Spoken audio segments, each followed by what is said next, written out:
Hey everyone, I'm Anil Dash, and I wanted to say thank you for the chance to get to be part of Ode the Humanity and to be part of the conversation with all of you in the community to talk about something that is just near and dear to my heart, and that is the web and the open internet, and perhaps to make the case that we are at an important moment in the history of the open web. It might even be seeing something of a renaissance. So, before we get to that, I want to give you a little bit of history and background. I'm somebody that fell in love with the web right at its beginning. I saw it when it first launched early in my career and thought, this is the place for me. This is the technology I love. This is an interesting way to connect with people. And I was just taken. I knew that the rest of my career would be focused on this work. And for those who might not know or might not remember or think about it a lot, remember that at its very beginning, the web was designed really for people to be able to create and share their ideas on their own, for publishing academic papers. The reason that we use headers and titles in our HTML is because that's what you used in publishing academic research papers, like physicists did, like Tim Berners-Lee did.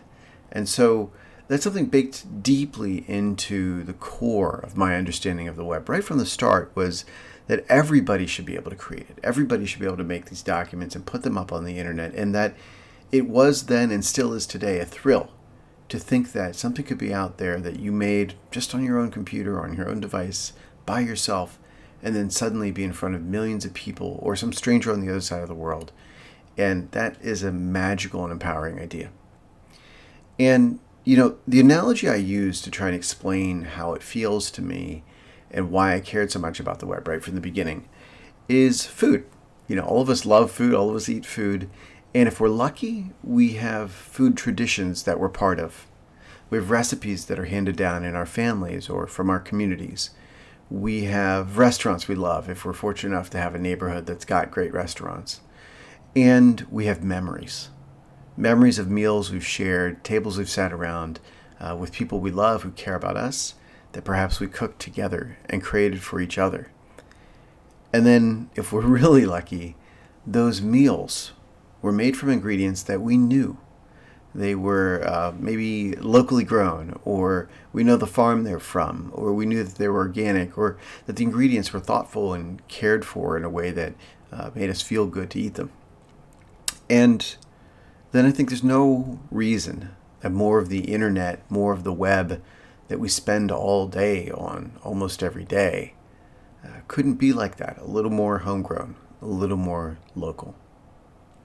You see, I was lucky to come to the web at a moment of sort of the first flourishing of innovation and kind of human-driven collaboration. In the late 90s, there was a dot-com bubble, and a lot of startups were created, and a lot of money was made by a small number of people. And then the bubble started to burst around the year 2000, 2001. And for a lot of people, the conventional wisdom was that, believe it or not, they thought the internet was over. They thought it was a passing fad or something that would fall out of favor, like vinyl records had gone away. They didn't know that vinyl records might come back. And so I was part of a community of people that were building the earliest versions of the social web. You see, I started my personal website, which was a blog, in 1999. And at the time I started, there were already a couple dozen blogs out there, maybe about 50 of them. So I thought, oh, I'm late. The opportunity's already passed. The window is closed. This whole social media thing must be over now that there's 50 people doing it. As it turns out, I'd slightly underestimated the market for people using social media. Millions and millions of more people showed up. And I got a front row seat to seeing how people built the first generation of tools to make that happen. I'd worked on some early blogging tools that were used to make the major blogs that sort of define the medium. Alongside us, we got to see people build the first social networks with the technologies that to this day still power large-scale social platforms. And even the people who were supposed to be our competitors, well, we had a sense of collaboration with, because we were all on this greater mission to get everybody online and be able to share their lives with each other and connect with and discover and find interesting people and have their voices be heard.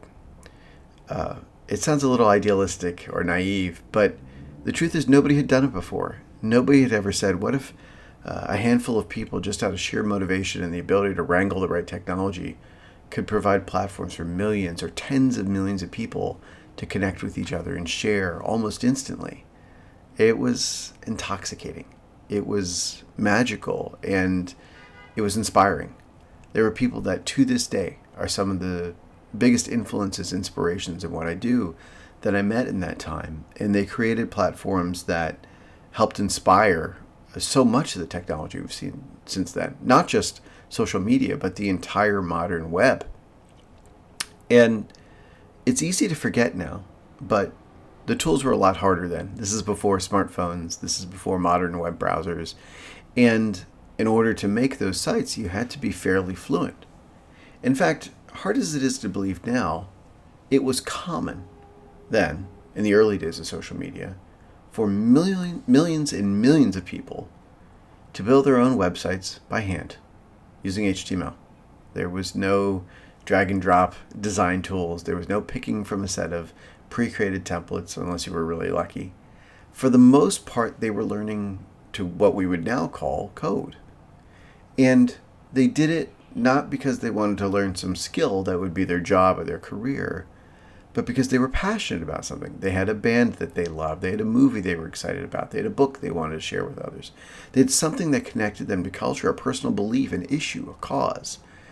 And it motivated them by the millions to create websites just in the hopes of forming connection with others on the internet. And that was incredible. It seemed like a science fiction moment come true. Something that was too optimistic and aspirational to believe could happen. That people would turn out in droves and be able to find a way of expressing themselves. You see, this wasn't just, here's a new app to download or here's a new tool that you should figure out, but rather here's a new creative medium. Every bit as expressive as learning a new instrument or picking up a new creative art form if you learn to paint or to sculpt. And it felt like it could have that same power and self-expression, just like art can help us express ideas that are personal or political, but that are powerful. HTML was a new form of paint or clay for a lot of people. And so, I thought at the time, we don't know everything. We certainly aren't going to anticipate everything to go wrong, but how could this be anything but good? Shouldn't it be so special for everybody to get the glimpse at this power that we had in being able to build these websites?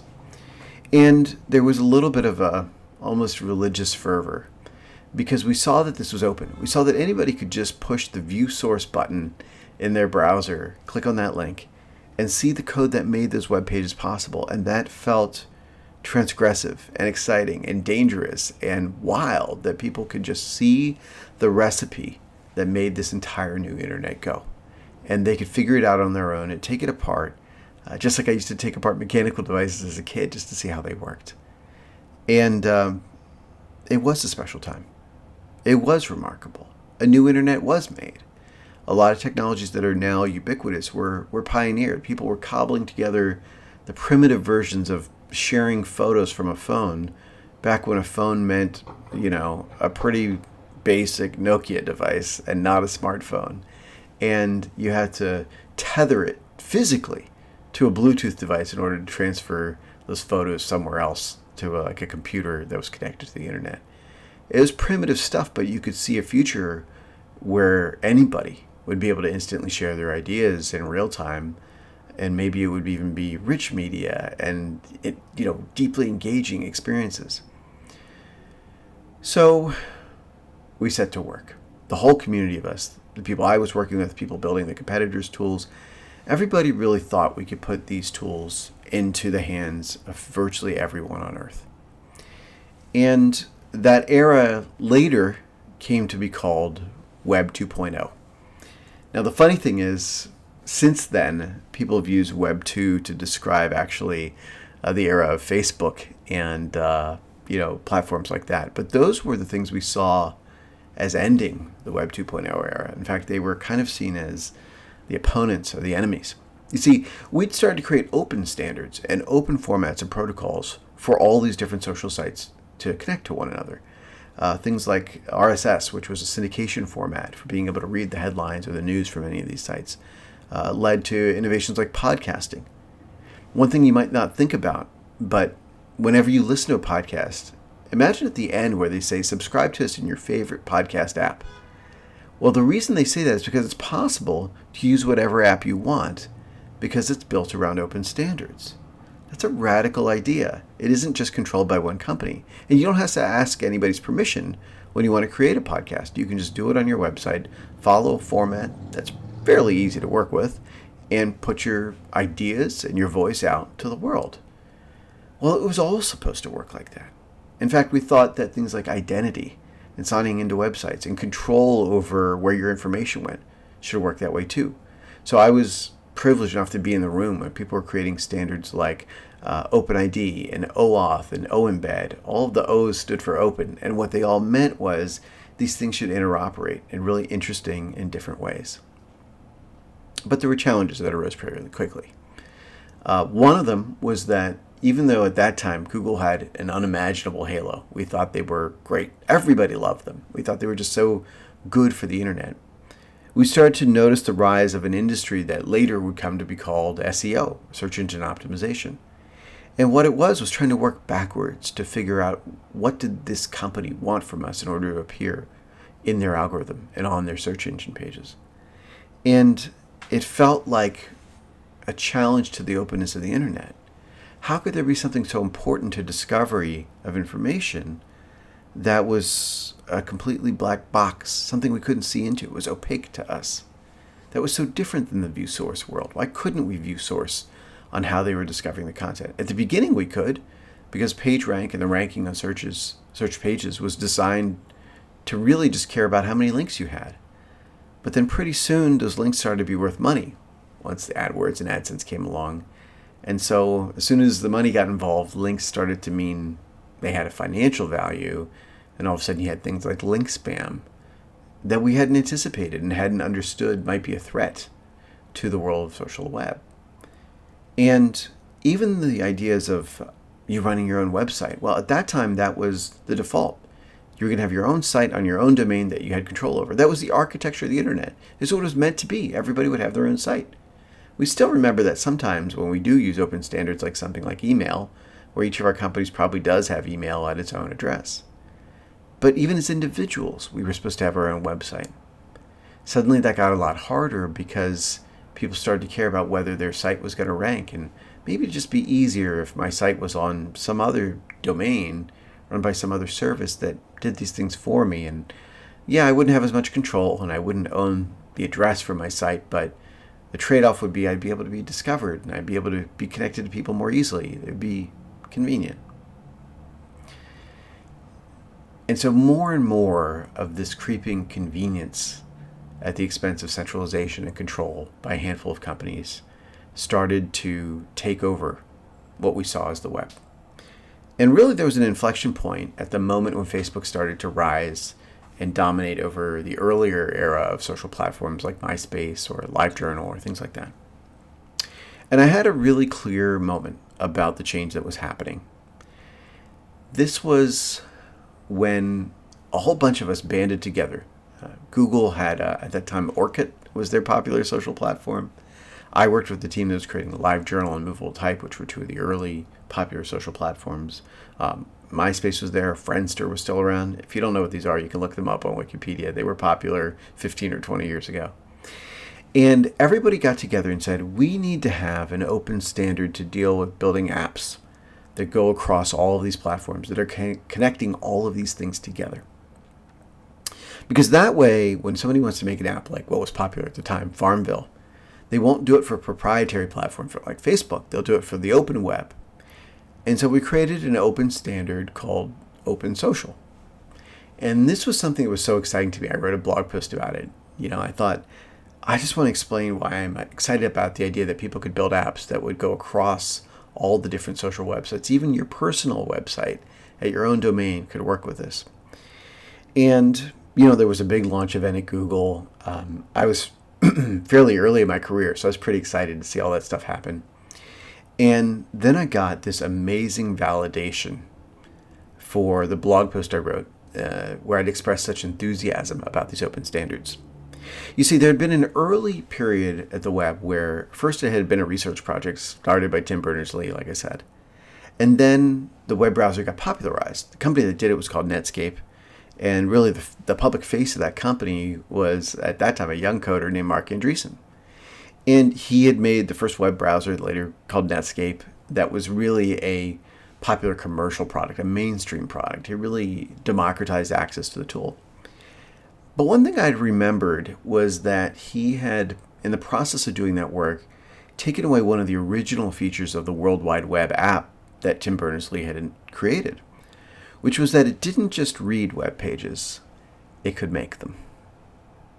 It was not just about consuming the web, it was about letting you write it.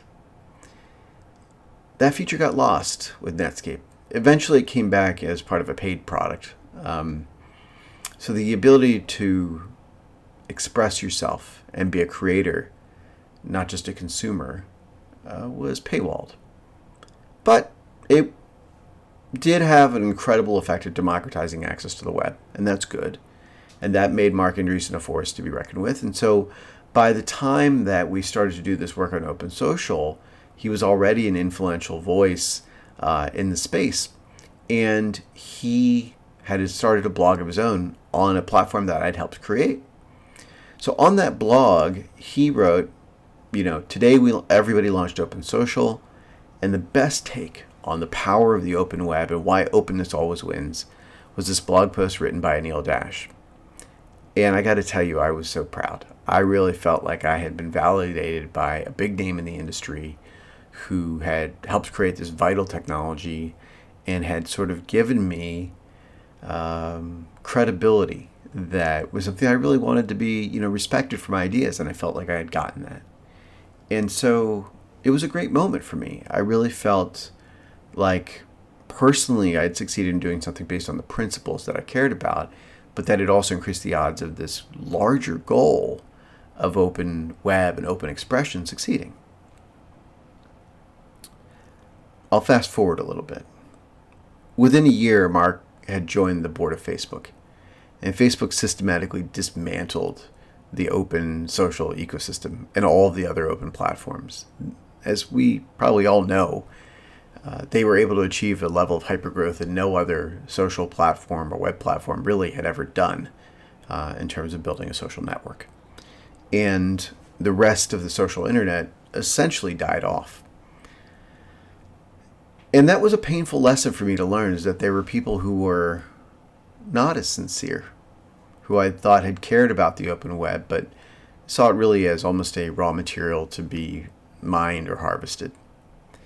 And, in the years that followed, I started to reflect more on the pattern of what I called the web we lost, that early idea of what Web 2.0 was, with the idea that things would be interoperable, the idea that we could connect between each other on our own sites, we could control our own information, our own data. Sure, there'd be algorithms, but we could choose between them because we could always take our stuff and go to another site that had a different algorithm. And that when we introduced ourselves to one another, we'd tell them our own site, our own domain name, and not just find me on this other site controlled by this other company that wasn't accountable to me. It felt a lot like the lessons we learned from the public sphere, from municipal and civic infrastructures. I live in New York City, and, one of the great tragedies of the 1960s and 1970s was the city went through an economic crisis. And during that time, they started to make exceptions when people were building skyscraper buildings, where they said, if you designate some of your ground level access as a public space that others can use, we'll let you build your buildings even taller, and we'll even give you some relief from taxes. You can pay fewer taxes to the city in exchange for building these public spaces. And the truth is, the spaces were terrible. Mostly they were telling people that they could perhaps sit in a chair in their lobby on a bench, or they could walk through a narrow alley next to their building.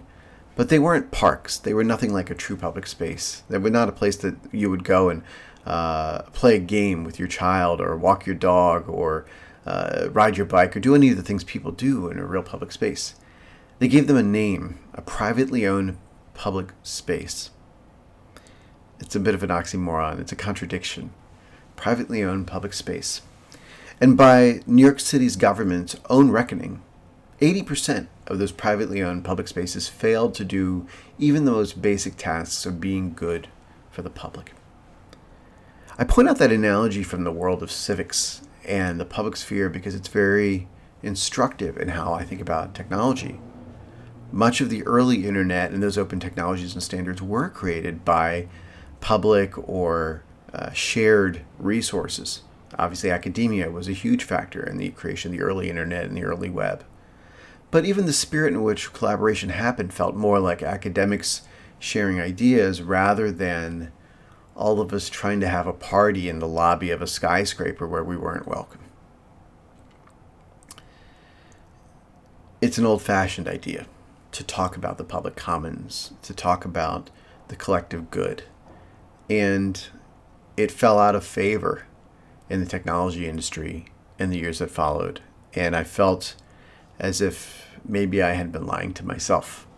It was a little bit of a crisis of faith. It was a little bit of feeling like maybe I had just been an idealist and was out of touch with what the industry actually wanted. And I came to understand that the mistake I'd been making is thinking that this conversation was about technology, about formats, about standards. We had seen what felt like huge wins for open source. Now everybody was using an open source browser, Chrome, and everybody was using an open source phone OS like Android. But the amount of power and control that the big companies had increased. The open part hadn't liberated us. And so maybe it was all a myth. Maybe it was just something that we told ourselves in order to become suckers and victims to people who didn't actually care about it and would just use that as an opportunity to exploit.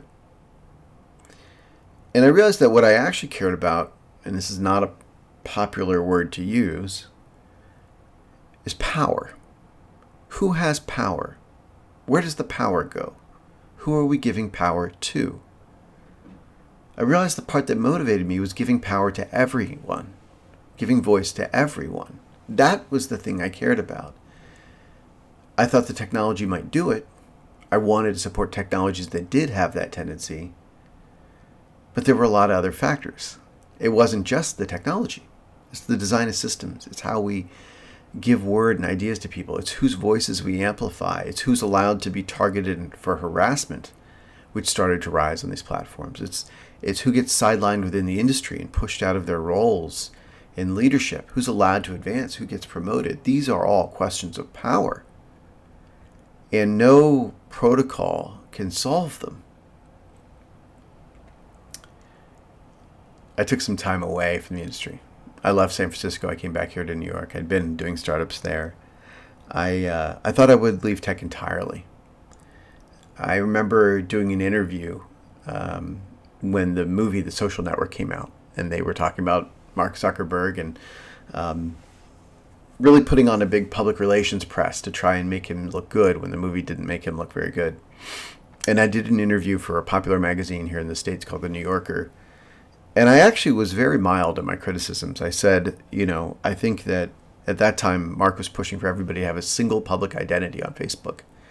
And I knew people would be harmed by that. I knew that vulnerable people couldn't necessarily put their whole identity out there on the internet because they could be targeted for it or fired from their jobs or ostracized by their family or the community. Bad things could happen.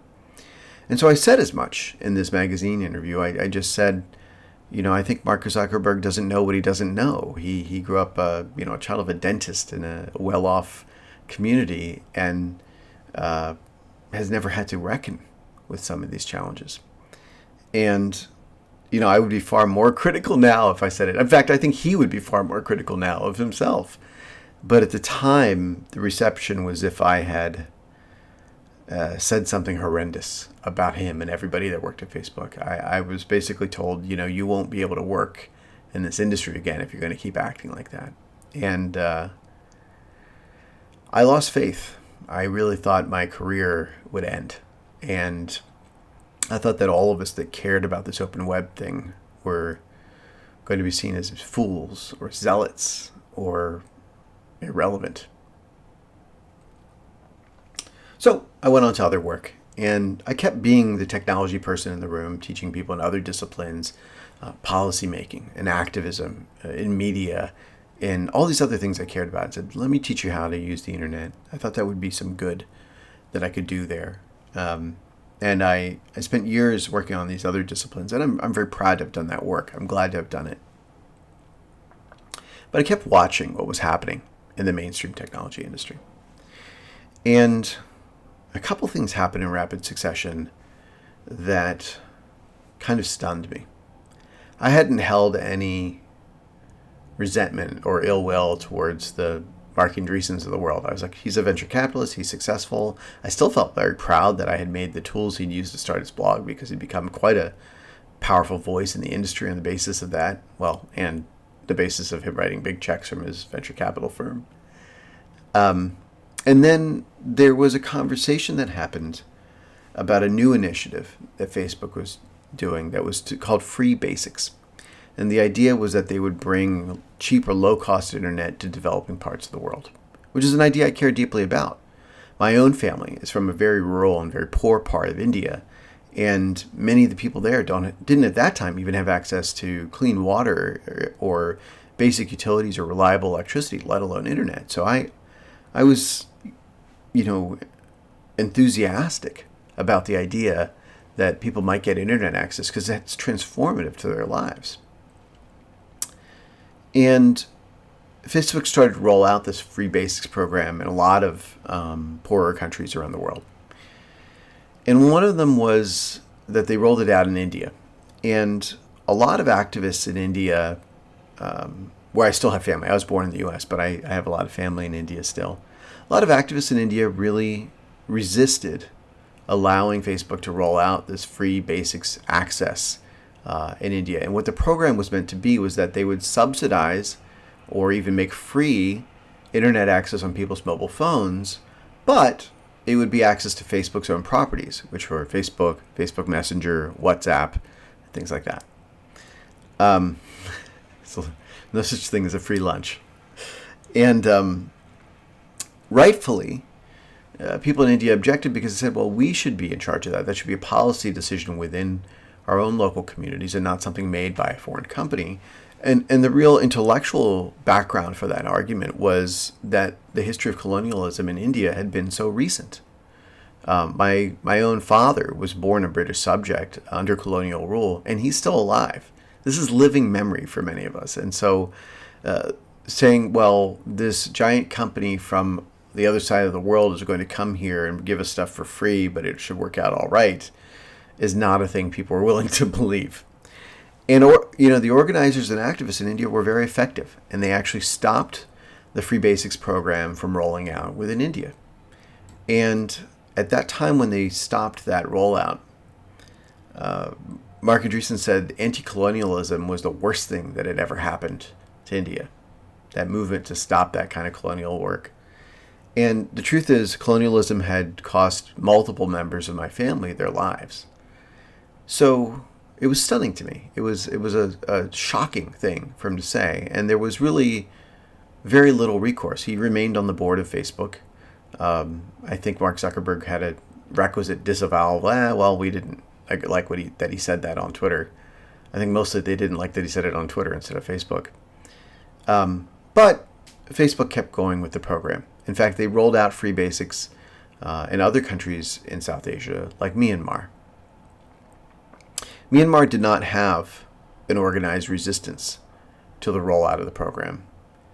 And a few years later, when the genocide started in Myanmar, international groups like Amnesty International independently verified that Facebook's WhatsApp platform had been a fundamental enabler of the rhetoric that fanned the flames of that genocide. This is as stark a moral failure as people who create a technology platform can face. To this day, thus far, no one has ever been publicly held accountable at Facebook for this work. Even as activists have called for reparations for the harm that was caused, not one person was fired, not one person lost $1 in pay. There has been no accountability. The board members have never said a word about it. That was a stark moment for me of realizing that those of us that had resisted the centralization of power in these kinds of platforms were not wrong. We weren't wrong. We were right to have pushed back against it. And it was something that needed to be resisted and that there had to be alternatives. And in fact, there were.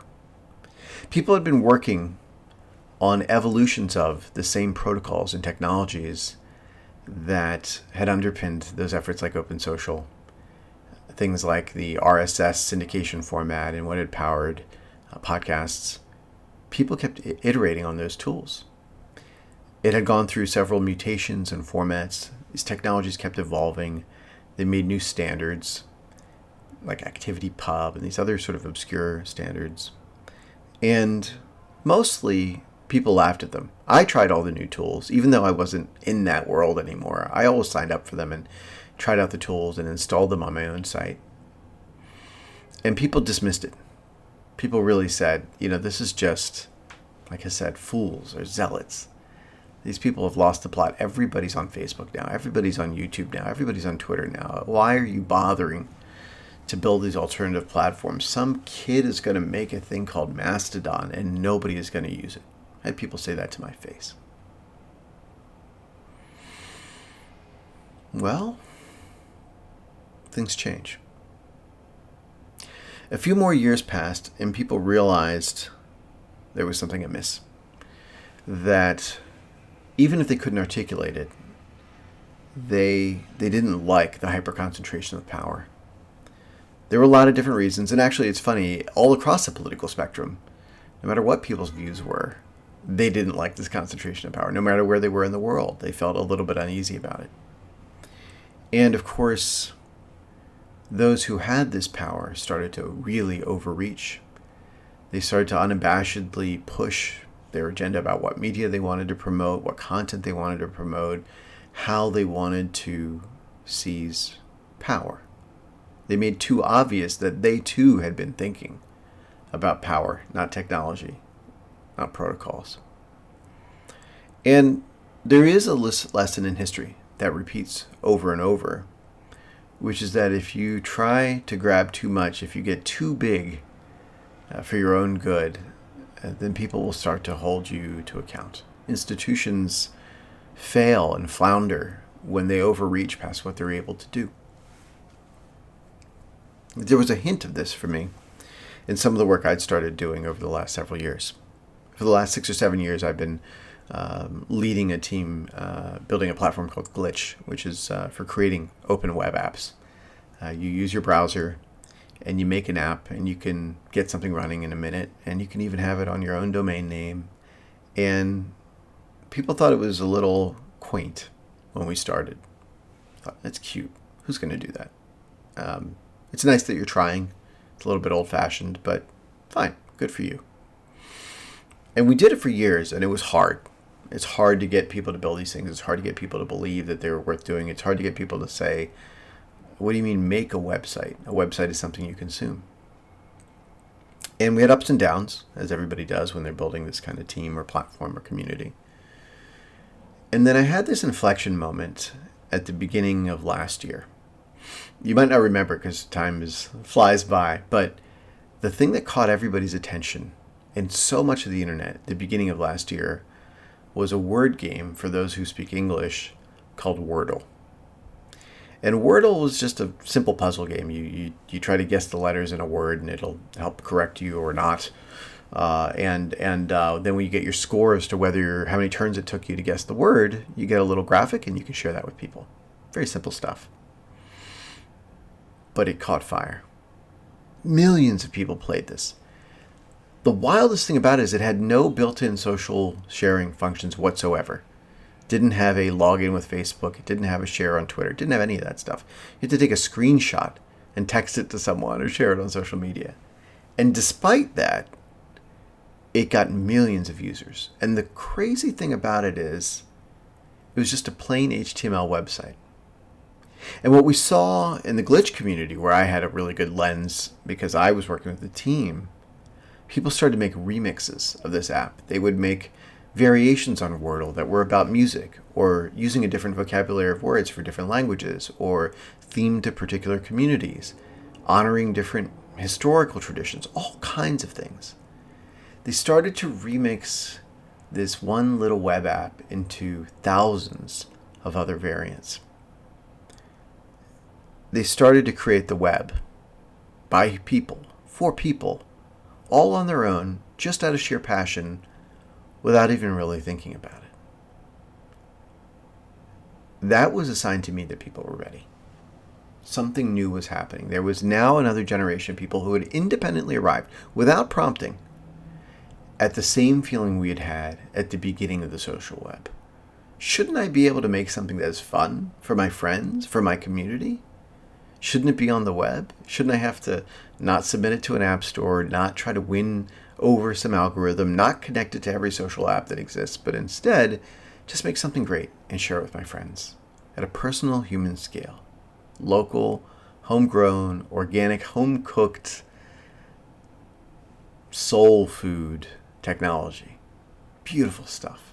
Not factory farm fast food. So that was a signal. Then, as you may be aware, Elon Musk took over Twitter. I'll skip the rest. We've talked a lot about him, enough about it. I don't care about that part. I care about the impact that it had. People started to realize that this much power concentrated in the hands of bad actors and people who didn't care about the harm that they caused was unacceptable.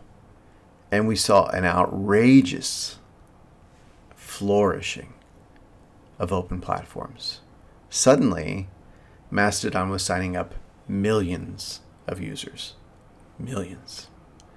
We saw new platforms like Blue Sky come out, and it was really spun out of Twitter, but still had an open protocol, had an open API, had measures of accountability that people could go to if they wanted to export their content or use their own domain name. Even Facebook got into this with their Threads platform, but they have promised that it will federate with this new open world of the Fediverse. And I think even they recognize that between regulatory pressure and just plain regular users being fed up, they have to work with this world of open standards. And in fact, the thing I'd said in that blog post that I'd been so proud of, that openness always wins, was kind of starting to come true. As I record this for you now, WordPress, which powers about 40% of the world's websites, has just announced that they've made it about one click easy in order to take any WordPress site and be able to connect it to the Fediverse, to this new open world of connected websites on the social web. Millions, tens of millions of sites that'll be connected. And it's gaining in momentum. The thing I had given up hope for, the thing I had lost faith in, the idea that the open web would empower people, came back on its own. Even after I'd given up, even after I lost faith, even after I had been in such despair about the horrendous, horrible role that misapplied technology could play, there was still that good part. There was still the thing that I had believed in and then lost faith in. And it didn't come from begging people, please look at the view source in your browser, please care about the open web. It just came from the natural human desire to build things for each other, to care about each other, to express for each other, and to see something as powerful as the web itself as nothing other than a medium of self-expression. There's no reason it can't be what for so many of us playing an instrument is, or picking up a paintbrush is, or picking up a pen to write is. It is just another way of being human and connecting to one another. And people have started to organize and take back power. whether that is developers working together to organize or individuals who are spending more and more of their time online at sites that are made by regular people like them from communities that they care about. Power is shifting. I find myself more inspired than I ever was. And the reason why is because I had been through the disillusionment. I had been through the loss of faith. I had been through feeling silly or stupid for caring about this stuff at all. And then found people all over the world, people like you, building because of what makes them passionate, building because of what makes them excited, building because there is joy in creating for one another. And it reminded me of what had made me fall in love with the web in the very first place. So I just wanted to remind all of you to, one, be mindful. The things we do exist in a context. The things we do have power. That power can be twisted for evil, but it can be used for good. And every choice we make matters. Everything we do can have direct impact on that. You have so much power as people who can make the internet, who can shape what it is. I can't express it in words, but I've seen it firsthand. You can change lives. You can change the world with what you do and what you build. And so we have the power to wield that power for good. We are able to take that and still make fun things. We're still able to make things that make our hearts sing. I beseech you, I implore you, I beg you, do that thing. Feel proud of what you make. Make the thing that is worthy of your talents. I think a lot about how I would want to describe what I make and what I want the technology that I work on to be. And more than anything else, I would say I want it to be humane. So where else could I be to share that message with all of you than the humanity? I'm grateful for the chance to talk to you. I am appreciative of your patience while I tell such a personal story that I haven't really shared very much. But above all, I am inspired. I am inspired that so many of you gather together to reflect on the power of the work that we do and to think about the power that's in our hands to use technology to do good. Now it's time to go do exactly that. My name is Anil Dash. You can find me at anildash.com. Thank you so much for your time.